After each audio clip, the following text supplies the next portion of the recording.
너무 좋아가지고 다리에 힘이 풀려서 그대로 주저앉아가지고 막 좀 눈물도 났어. 수능 망친 애들이 있었는데도 되게 눈치 없이 좀 자랑도 하고 좀 그러면 안 됐는데 뭔가 보상받는 기분이 들어서 나 진짜 열심히 했거든. 주변에서는 그때부터 벌써 얘 막 서울대야 얘 서울대야 이러면서 띄워주는 분위기가 있으니까 거기에 막 약간 도취되는. 한 20년 동안 중고등학교 살면서 느꼈던 성취감 중에 가장 큰 성취감이었던 것 같아. 너무 입결이 높으니까 그래도 최고 대학이라고 하니까. 딱히 사실 고3 때 내가 뭐 전공을 하고 싶다거나 무슨 공부를 하고 싶다 이런 건 없었고 그냥 점수가 생각보다 잘 나왔고 사회적으로 제일 좋은 학벌, 그 공부를 하는 사람들 입장에서 가장 가고 싶어하는 가장 희소한 학벌 얻어야겠다 이런 생각들을 은연중에 그거밖에 판단할 수 있는 게 없었지. 어릴 때부터 친척들 만나거나 가족들, 친구들 만나고 서울대가 거의 최고라는 선생님이 그래 이 정도면은 서울대를 써봐도 되겠다 권유를 하기도 했고 그냥 당연하게 자연스럽게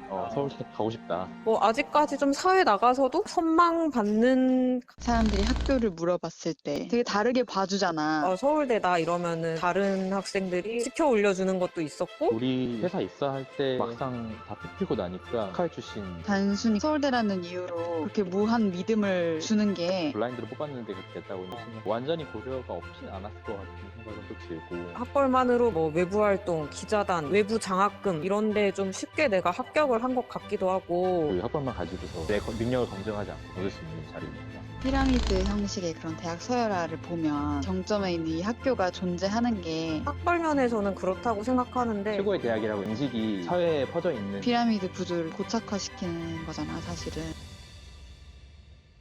그 학교 간판만으로 나를 다르게 보는 게 이게 맞는 건가? 실제로 최고의 대학이라고 말할 수 있는 건 학벌주의 속에서 만들어진 최고의 대학이 아닐까 이런 생각도 하게 되고.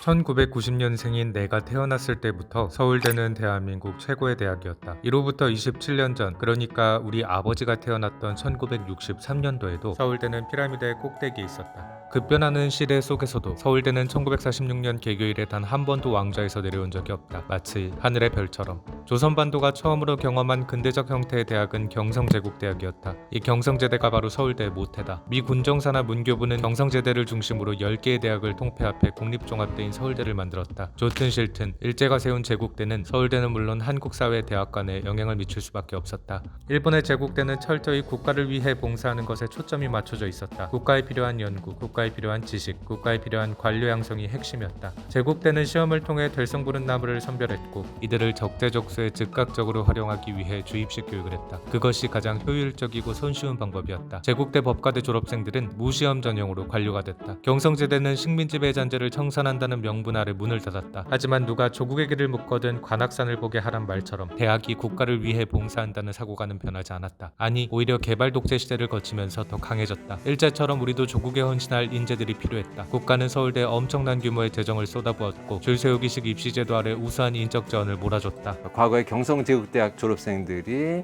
우리 사회의 모든 부분을 다 지배한 거나 마찬가지로 해방 이후 정부 수립 이후 처음부터 서울대학교 졸업생들에게 매우 유리한 취업, 특히 공공부문에서의 취업 이런 데서 압도적으로 유리한 환경이 조성됐기 때문에 한국 사회 특유의 학벌주의는 서울대의 독점적 지위를 공고하게 했다. 고영일 전남대 교수에 따르면 학벌이란 핏줄과 관계없이 학교 또는 학파의 인연을 근거로 해서 이루어진 집안이다. 혈연이나 지연으로 맺어진 관계를 중요시하는 연고주의가 학연으로까지 확대된 것이 학벌주의다. 시작부터 대학 계급의 정점에 있었던 서울대는 학벌주의의 출발점이면서 또한 가장 큰 수혜자였다. 이런 것들은 약간 좀 순환적이고 상호 의존적이에요. 사회가 서울대학교 졸업생들을 우대를 하죠. 그러면 모든 사람들이 다 서울대학교에 입학하려고 노력을 합니다. 모든 열정을 다 불살라요. 그 결과 한국은 정치, 경제, 사회, 언론, 과학, 기술 등 전 분야에서 서울대가 권력을 독점하고 있는 유례없는 나라가 됐다. 얼마 전까지도 권부의 핵심이었던 대한민국의 5부 요인 모두가 서울대 법대 출신이었다. 특정 학교가 거의 모든 분야에서 독점적인 지배권을 행사하는 것은 전 세계적으로도 이례적인 현상이다. 서울대생들은 당연히 모교가 자랑스러울 수밖에. 하지만 서울대생이 아닌 나머지 국민들도 그럴까? 서울대는 수십 년간 다른 공립대와 사립대보다 압도적으로 많은 재정을 지원받았다. 심지어 법인으로 것으로 전환된 이후에도 연간 4천억 원이 넘는 돈을 국고로 지원받고 있다. 여전히 다른 공립대들에 비해 몇 배나 높은 수치다. 서울대 학생들은 학생 1인당 1년에 3천만 원 정도를 들여서 아이들을 키우는 겁니다. 나머지 국립대학은 1년에 800만 원 정도를 학생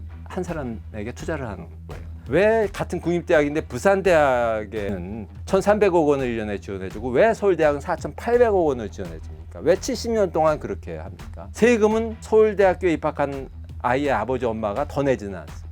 참고로 서울대에 대한 지원을 다른 지방공립대학에 대한 지원과 동일한 수준으로 낮추면 전국의 공립대학 등록금을 반으로 낮출 수 있다고 한다. 물론 최고 교육기관으로서 서울대의 발전이 국민적 이익으로 되돌아왔으면 이런 투자가 아깝지 않았을 터. 하지만 그럴까? 국가가 든든한 후견인 역할을 한 것에 비해 서울대의 학문적 위상은 아직까지 세계적인 반열에 오르지 못한 듯 보인다. 피 튀기는 학부 경쟁률이 무색하게도 서울대 대학원은 몇 년째 정원을 채우지 못하고 있다. 세계 인류 대학들이 대학원 중심으로 운영되며 연구 성과를 내는 것과 대비되는 대목이다. 결과적으로 국민들에게 되돌아온 것이라곤 서울대를 통한 학문의 발전이 아니라 서울대에 의한 권력 독점이었던 셈이다. 최근에 한국 사회를 시끄럽게 했었던 조국 사태 때 등장하는 주연급 배우들은 다 서울대학 출신입니다.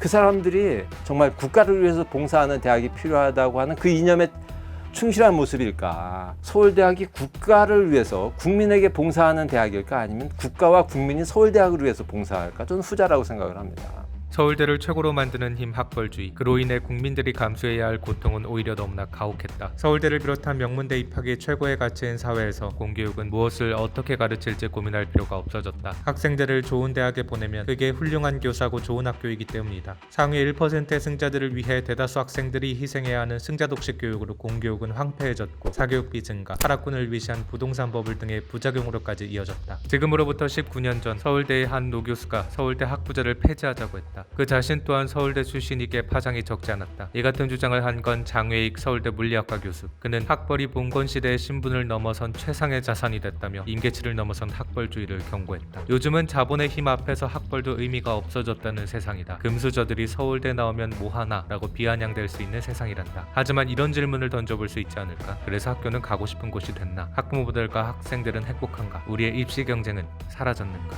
이 한국은 학교 밖, 교육 영역 밖의 세계가 강도 있게 변한다고 하더라도 교육 부분은 잘 변하지 않는 독특한 나라의 특성을 지금까지 보여왔어요. 아이들이 학교를 가기 싫어하고 학부모들이 아이들을 인류대학교에 입학하기 위해서 자기의 거의 모든 것들을 다 버리면서 헌신적으로 살아야 되는 것. 이런 분위기는 털끝만큼도 바뀌지 않았기 때문에 그때 그 교수가 가졌던 문제의식은 여전히 유효하다. 서울대는 최고의 학교가 됐지만 그 자리는 학벌에 대한 그릇된 인식, 그로 인해서 견제받지 않았던 권력, 공정한 경쟁을 저해한 독점 덕분에 얻어진 자리이기도 하다. 그러니 서울대생이 아닌 사람들에게 누군가 조국의 길을 묻거든 똑같이 답해주시라. 관악산을 서울대를 보시라고. 당신도 취재를 의뢰하고 싶다면 구독하고 댓글로 의뢰하시라. 지금은 패션쇼의 난해한 옷들도 실제로 파는 것인지 알아봐달라는 의뢰가 들어와 취재 중이다. 구독하고 알림 설정 누르면 조만간 취재 결과가 올라올 거다.